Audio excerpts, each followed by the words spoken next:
então, dentro do menu iniciar. Um pouquinho mais abaixo agora, aqui, ó, nós vamos encontrar, vamos só mostrar para ti, ó, painel de controle.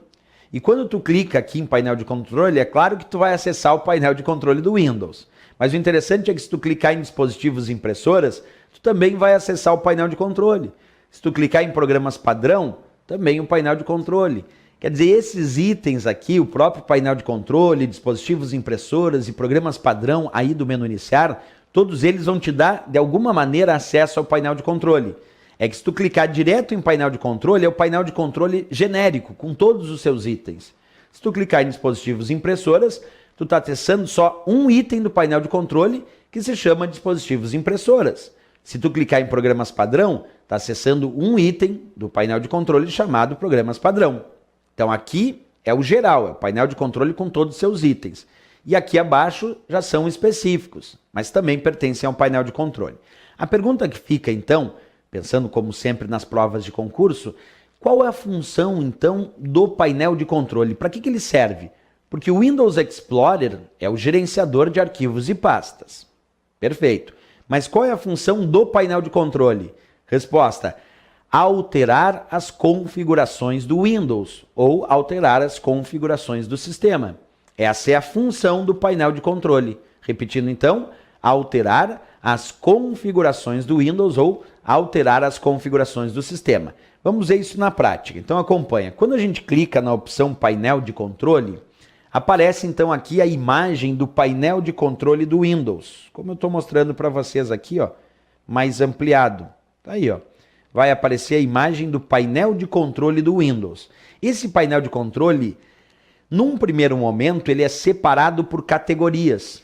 Então observa aqui, está escrito exibir por categoria. E aí aparecem as diversas categorias de configurações do painel de controle. Sistema e segurança, rede, internet, hardware e sons, programas, contas de usuário e segurança familiar, aparência e personalização, relógio, idioma e região e também facilidade de acesso. Tem provas que já perguntaram itens que pertencem a categorias do painel de controle. Então, além de exibir o painel de controle por categorias de configurações, nós podemos clicar aqui onde diz categoria, observa, e exibir o painel de controle em ícones pequenos ou até em ícones grandes.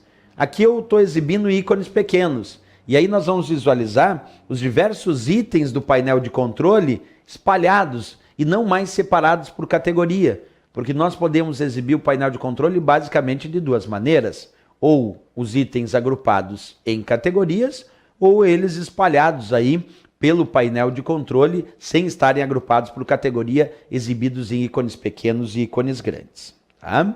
Bem, mais tarde a gente vai estudar num outro capítulo à parte as funções do painel de controle do Windows. Por enquanto, como eu estudo ainda do menu iniciar, a única coisa que eu quero de ti é só entender o que é o painel de controle, que é o local onde tu altera as configurações,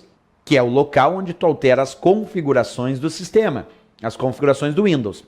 Mas ainda não é o estudo do painel de controle em si.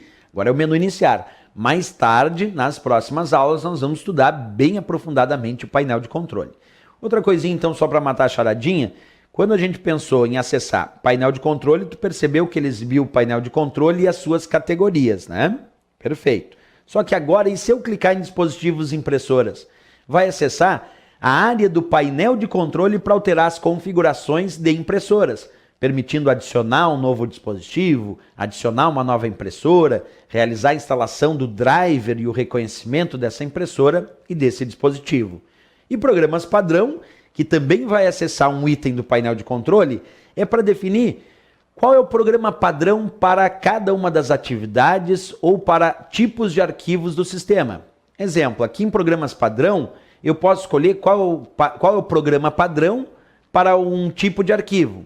Por exemplo, .docx tem como seu programa padrão o Word, mas eu posso alterar isso, eu posso clicar em programas padrão, localizar o arquivo .docx e pedir para que o programa padrão do docx não seja mais o Word, seja agora o LibreOffice Writer.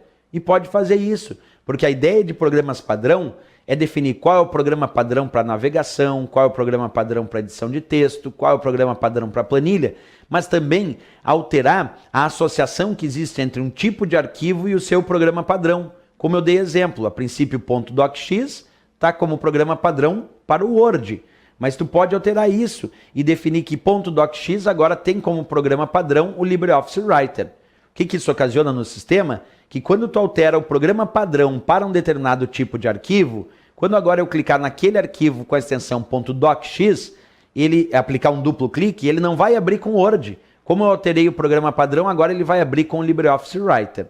Então, programas padrão é justamente para isso, para alterar o programa padrão de um determinado programa, o programa padrão de um determinado tipo de arquivo, podendo alterar essa associação. E até definir o programa padrão para edição de texto, para planilha de cálculo, entre outras opções.